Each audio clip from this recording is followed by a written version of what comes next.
Welcome back, friends. Today, this morning, I have to do this video that I really did not want to do.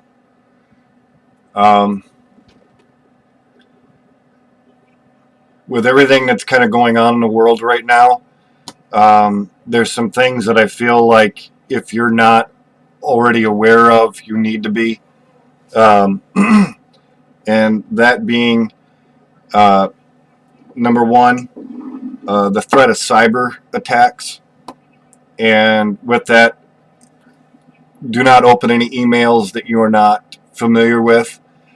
Even look at where it's coming from. Sometimes it'll look legit. The email address will be very close, but it's definitely not the case. If it seems suspicious, don't open it. The other thing is, and I'll elaborate some more on the cyber attacks and things in a moment. The other thing is fuel surcharges. Right now, we see fuel surcharge change week to week. I think that probably here in the near future, we very well may see that change day to day. And for those of you who are quoting loads out to your prospects, customers, and the rate's good for the next, 7 days, 10 days, 2 weeks, you may want to think about trimming that back to 3 or 4 days,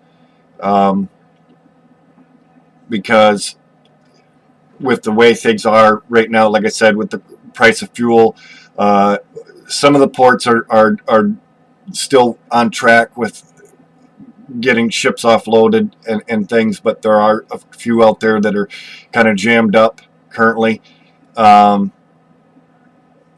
polluted as you will. But one of the things that I want to stress too, kind of going back to the whole cyber attack thing, and that is, I've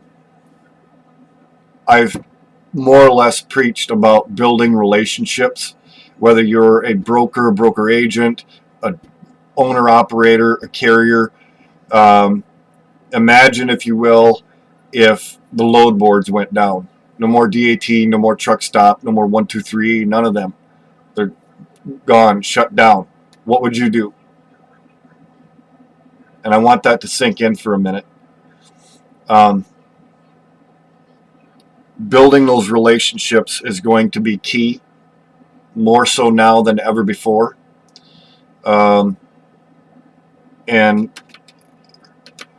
having a good idea of, because you're not gonna see the load board spot market rates anymore, right? If those were to go down. So how do you price things out, right? So you need to be thinking about your relationships. Another thing you want to be thinking about is if your cold calling game is lacking, you need to pump that up big time. You really need to be on the ball with that. That's another thing that I've kind of preached in the past is, your fault, their fault, nobody's fault. Eventually, at some point in time, your customers will leave you. Well, some customers may fall by the wayside. They may start to fail. And so along with that, there might be the requirement for customers to pay it cash, pay up front, things like this. The days of just-in-time inventory may very well come to an end. Start paying attention to what FEMA's doing, things like that, and some of your DCs, how they're ordering, Walmart, Costco, all those places. We are anticipating more shortages. I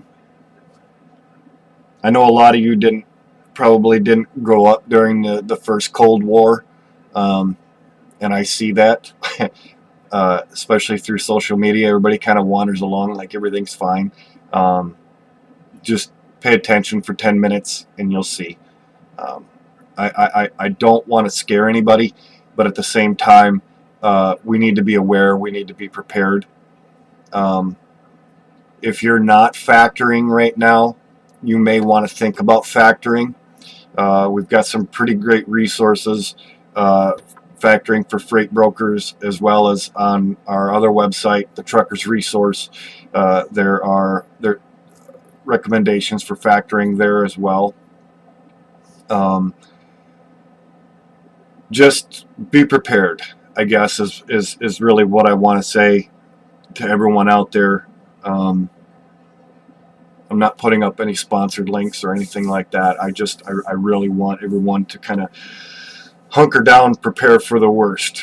You know, we've even seen, like here in Michigan, fuel has jumped at least 70 cents a gallon.